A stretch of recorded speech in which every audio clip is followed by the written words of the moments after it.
عنہ کی شہادت کا غم نہیں، وہ مسلمان ہی نہیں ہیں جن کو آپ کی شہادت کا غم نہ ہو۔ لیکن ہمیں شریعت کیا حکم دیتی ہے؟ ہمیں حکم دیتی ہے وَبَشِّرِ الصَّابِرِينَ، صبر کرنے والوں کو جنتوں کی خوشخبری دیتی ہے۔ اللہ تبارک و تعالیٰ فرماتے ہیں وَلَنَبْلُوَنَّكُمْ بِشَيْءٍ مِّنَ الْخَوْفِ وَالْجُوعِ وَنَقْصٍ مِّنَ الْأَمْوَالِ وَالْأَنفُسِ وَالثَّمَرَاتِ، ہم کبھی تمہیں آزمائیں گے بھوک دے کر، کبھی تمہیں آزمائیں گے اور اس طرح کے نقصان کر کے، پھلوں میں نقصان کر کے، جانوں میں کمی کر کے تمہیں مختلف انداز میں آزمائیں گے۔ اور آخر میں فرمایا وَبَشِّرِ الصَّابِرِينَ، جو ان آزمائشوں پر صبر کریں گے اے نبی ان کو جنت کی خوشخبری سنا دیجیے۔ جبکہ نبی صلی اللہ علیہ وسلم نے واضح طور پر ارشاد فرمایا لیس منا من ضرب الخدود، وہ ہم سے نہیں ہے، ہمارا اس سے کوئی تعلق نہیں جو رخسار پیٹے، وشق الجیوب اور گریبان پھاڑے، ودعا بدعوى الجاہلیہ، بخاری کی یہ روایت ہے، جاہلیت کے کام کرے، جاہلیت کا عمل کرے، یہ اس کا ہم سے کوئی تعلق نہیں۔ اور ایک جگہ آپ صلی اللہ علیہ وسلم ارشاد فرماتے ہیں انا بریء ممن خلق و سلق، ممن حلق و سلق، کہ میں اس سے بیزار ہوں، میں اس سے بیزار ہوں جو غم میں آ کر اپنے بال کٹوا دے، اور وسلق اور بلند آواز سے روئے، وخرق اور اپنے کپڑے پھاڑ دے۔ بخاری مسلم کی یہ روایت ہے میرے بھائی۔ تو یہ نبی صلی اللہ علیہ وسلم ارشاد فرما رہے، فرمایا سنتان ہما کفرن، دو کام ہیں یہ کفر کے کام ہیں، ایک الطعن فی النسب، ایک حسب نسب، کسی کے خاندان کو برا بھلا کرنا، کہنا، طعن کرنا، اور والنیاحۃ علی المیت، اور میت پہ نوحہ کرنا۔ یہ نبی کریم صلی اللہ علیہ وسلم نے اس کو کفر فرمایا، یعنی اللہ کی نافرمانی فرمایا۔ دیکھیں، جس حضرت حسین رضی اللہ تعالی عنہ کی وجہ سے یہ سب کچھ کیا جاتا ہے، کبھی یہ لوگ ان کی وصیت جو انہوں نے اپنی خواتین کو کی تھی اپنی شہادت سے پہلے، کبھی یہ لوگ اس وصیت کو سامنے رکھیں۔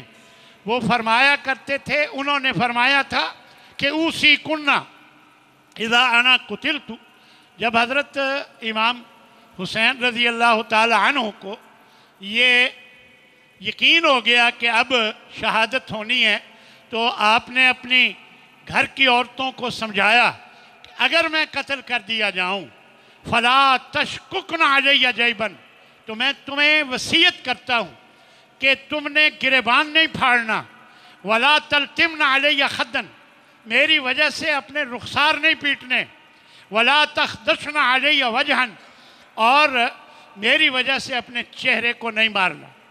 تو یہ بات نبی کریم صلی اللہ علیہ وسلم کے نواسے حضرت حسین رضی اللہ تعالی عنہ نے یہ خود اپنی خواتین کو تلقین فرمائی۔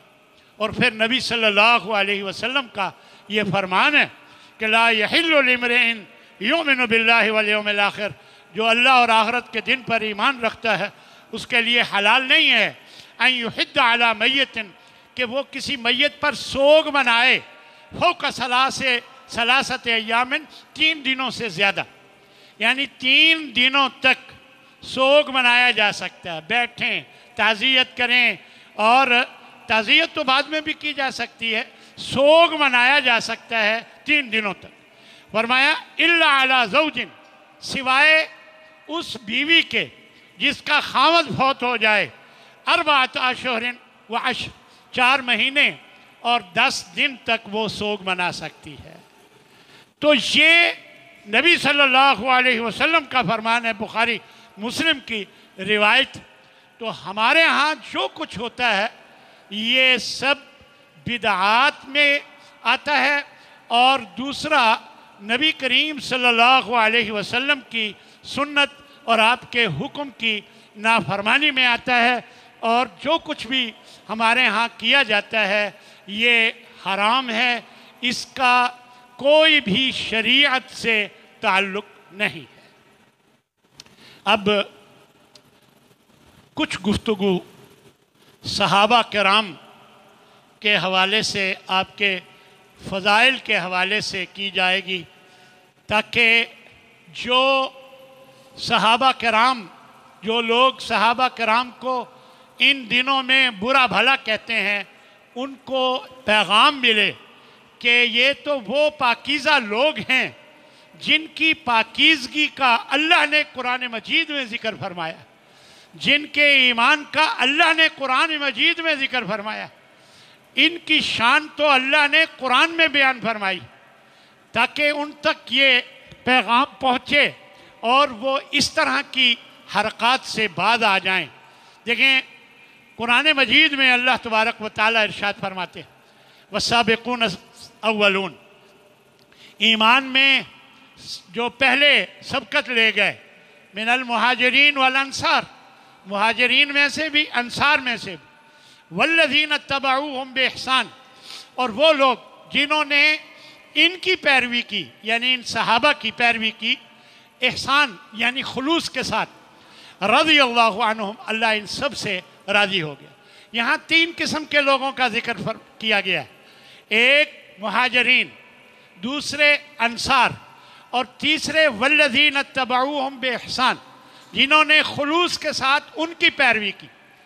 اکثر مفسرین کا یہی خیال ہے کہ اس سے مراد تابعین ہیں، اور پھر تبع تابعین ہیں، پھر ان کے بعد آنے والے جو اخلاص کے ساتھ صحابہ کی پیروی کرنے والے تھے، یہ سب لوگ اس میں شامل ہیں۔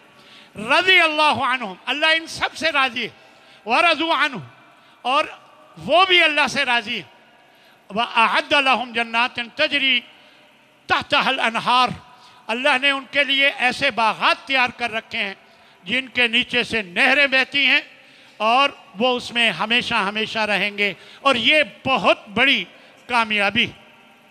تو میرے بھائیو یاد رکھیں، صحابہ کرام وہ نفوس طیبہ ہیں، وہ پاک نفس ہیں جن کے دلوں میں اللہ نے ایمان کو بھر دیا، اور اللہ کے پسندیدہ لوگ ہیں، بلکہ اللہ نے انہیں اللہ کا گروہ کہا ہے، حزب اللہ فرمایا ہے کہ یہ وہ لوگ ہیں جن کے دلوں میں ایمان کو اللہ نے بھر دیا، وَأَيَّدَهُمْ بِرُوحٍ مِّنْهُ، اور ان کی ہر طرح سے مدد کی، اور اللہ انہیں اپنے باغات میں، جنتوں میں داخل فرمائے گا جس میں وہ ہمیشہ رہیں گے، اور وہ ہمیشہ اللہ ان سے راضی ہے اور وہ اللہ سے راضی ہیں۔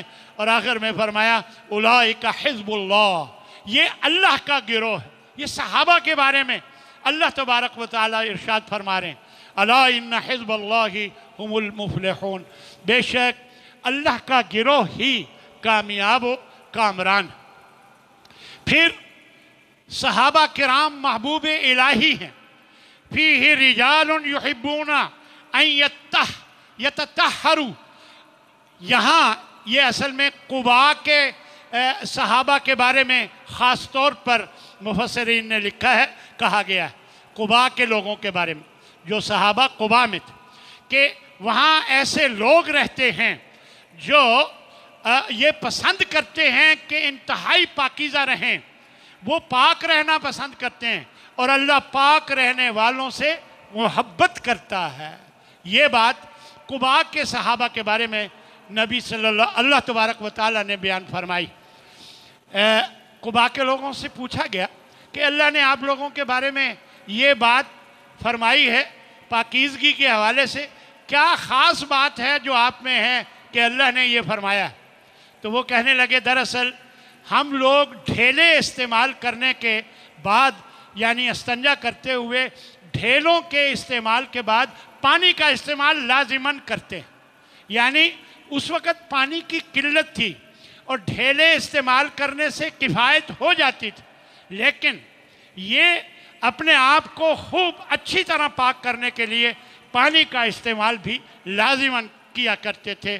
اس وجہ سے اللہ نے ان سے کہا کہ یہ وہ لوگ ہیں جو پاک رہنا پسند کرتے ہیں.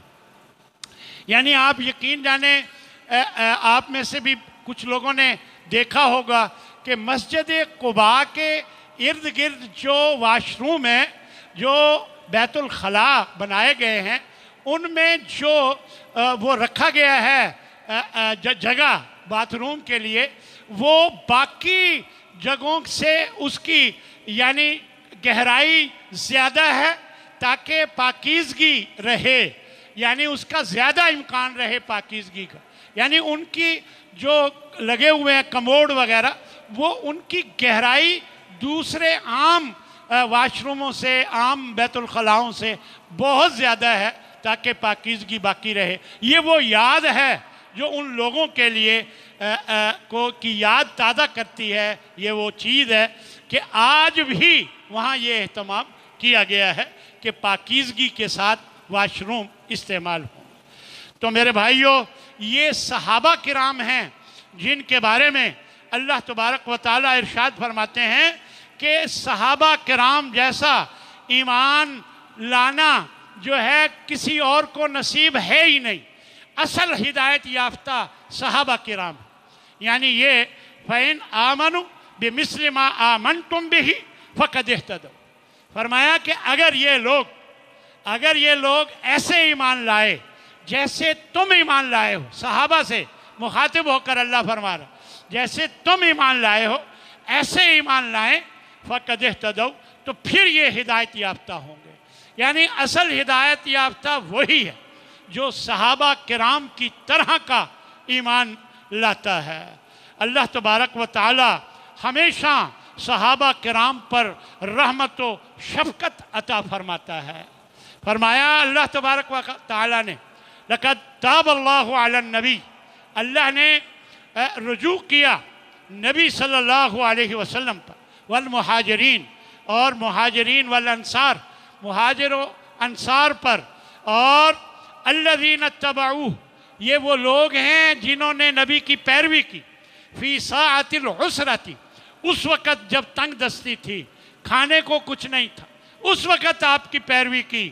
من بعد ما کاد یزیغ قلوب فریق منہم، ایک موقع ایسا بھی آیا کہ ان کے دل جو ہے وہ ڈگمگا گئے تھے، پھر ثم تاب اللہ علیہم، اللہ نے ان پر مہربانی کی، ان کو تسلی دی.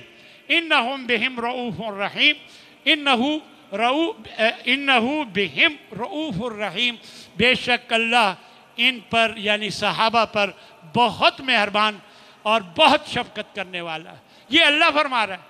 تو یقیناً جب یہ بات اللہ فرما رہا ہے تو ہمیں بھی یہ ماننا چاہیے کہ نبیوں کے بعد جو سب سے زیادہ مقام ہے وہ صحابہ کرام کا ہے.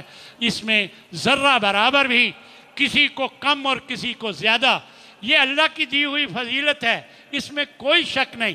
لیکن کسی کو کم اور کسی کو زیادہ یہ کہنا یہ مناسب نہیں ہے. یہ اللہ جس کو جو چاہے فضیلت عطا فرماتا ہے. تو میرے بھائیوں، ہمیشہ اللہ کے نبی کے صحابہ کے ساتھ ہمیں محبت کرنے والا بننا چاہیے.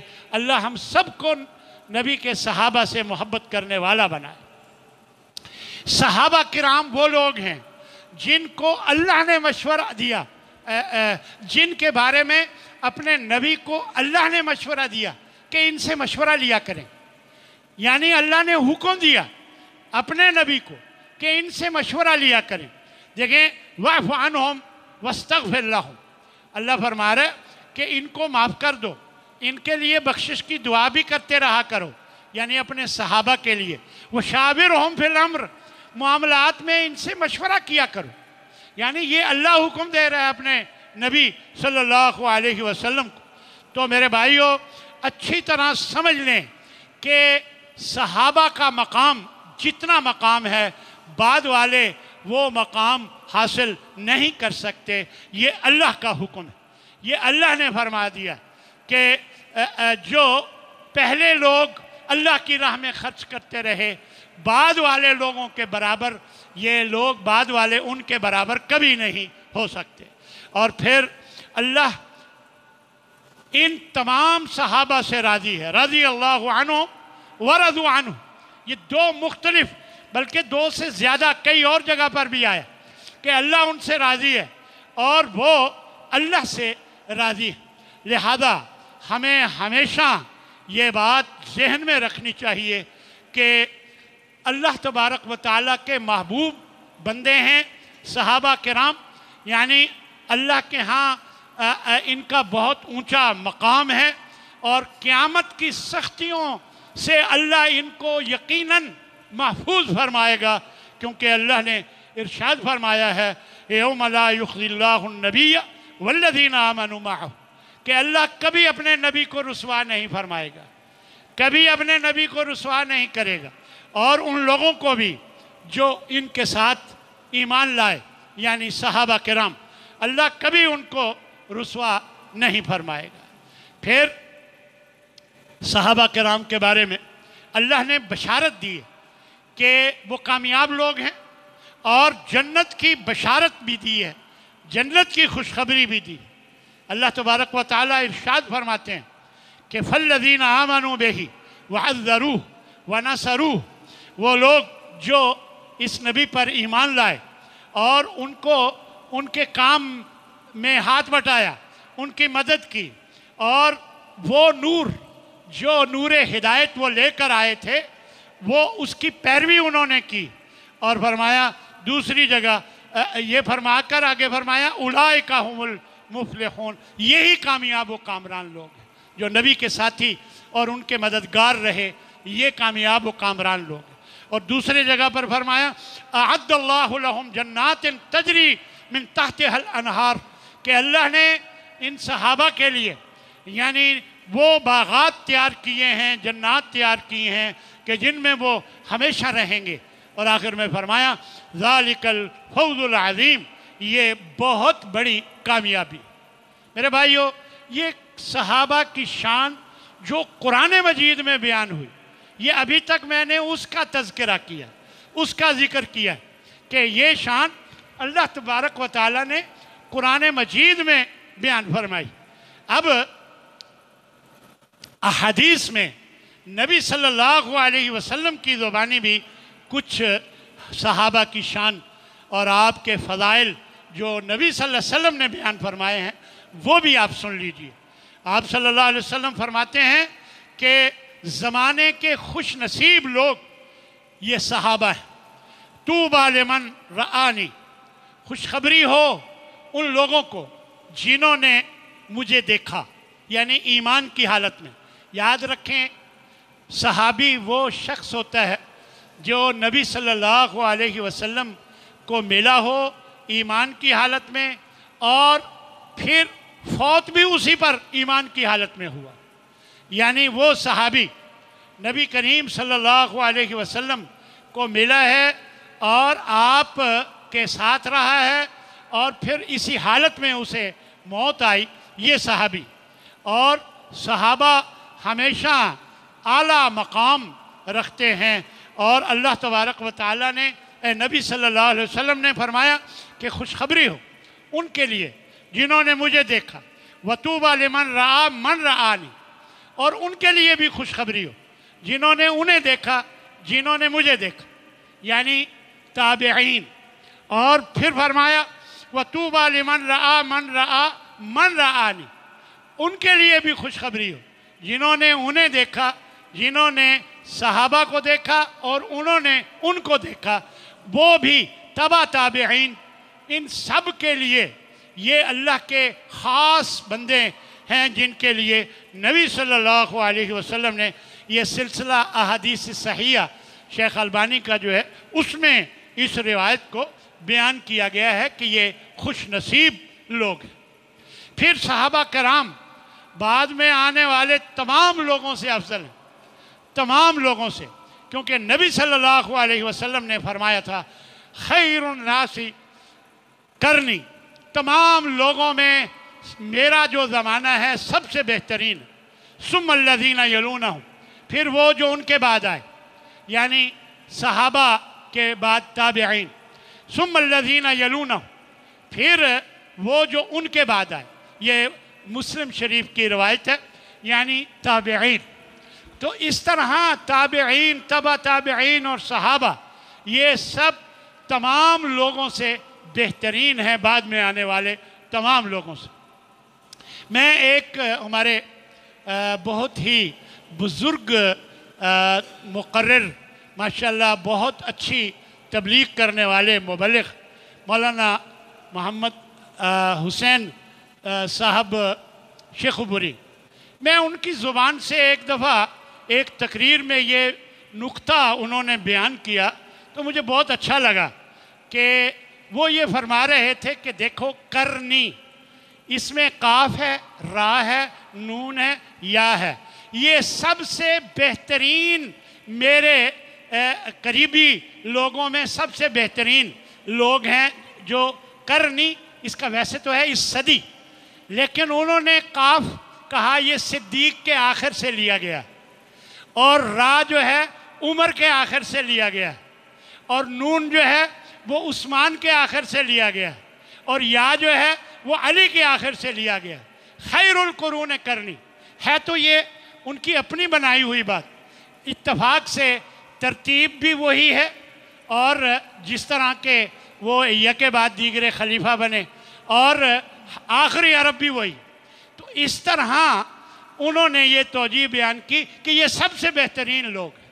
تو حقیقت ہے، اس میں میں سمجھتا ہوں کہ کوئی شک والی بات ہرگز نہیں۔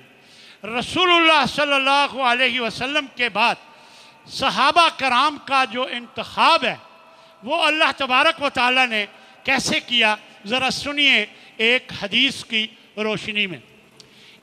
حضرت عبداللہ بن مسعود فرماتے ہیں کہ ان اللہ نظر فی قلوب العباد، کہ اللہ نے بندوں کے دلوں میں دیکھا، فوجد قلب محمد صلی اللہ علیہ وسلم خیر قلوب العباد، تمام بندوں میں بہترین دل جو پایا وہ نبی صلی اللہ علیہ وسلم حضرت محمد صلی اللہ علیہ وسلم کا پایا، اور فاصطفاہ لنفسہ، چنانچہ انہیں اپنے لیے خاص کر لیا، وابتعثہ برسالتہ، اور اپنی رسالت کے لیے مخصوص کر لیا، یعنی انہیں رسول بنا کر بھیج دی۔ ثم نظر، پھر اللہ نے دیکھا، فی قلوب العباد، اپنے بندوں کے دلوں میں، بعد قلب محمد صلی اللہ علیہ وسلم، نبی صلی اللہ علیہ وسلم کے دل میں دیکھنے کے بعد، فوجد قلوب اصحابہ، پھر آپ نے آپ کے صحابہ کے دلوں کو پایا اللہ نے خیر قلوب العباد، تمام لوگوں کے دلوں سے بہترین اور افضل دل ان کو پایا جو صحابہ کے دل تھے۔ اولئک اصحاب محمد، یہ محمد صلی اللہ علیہ وسلم کے صحابہ ہیں۔ فجعلہم وزراء نبیہ، تو اللہ نے اپنے نبی کے جو مددگار اور ساتھی ان صحابہ کو بنا دیا۔ یہ حضرت عبداللہ بن مسعود سے یہ روایت ہے جس میں یہ بات بیان کی گئی۔ حضرت عبداللہ بن عمر فرماتے ہیں من کانا مستنن فلیستن بمن مات، جو اقتداء کرنا چاہتا ہے، پیچھے چلنا چاہتا ہے تو وہ ان کے پیچھے چلے جو فوت ہو چکے ہیں۔ اولئک اصحاب محمد، یعنی میری مراد محمد صلی اللہ علیہ وسلم کے صحابہ ہیں۔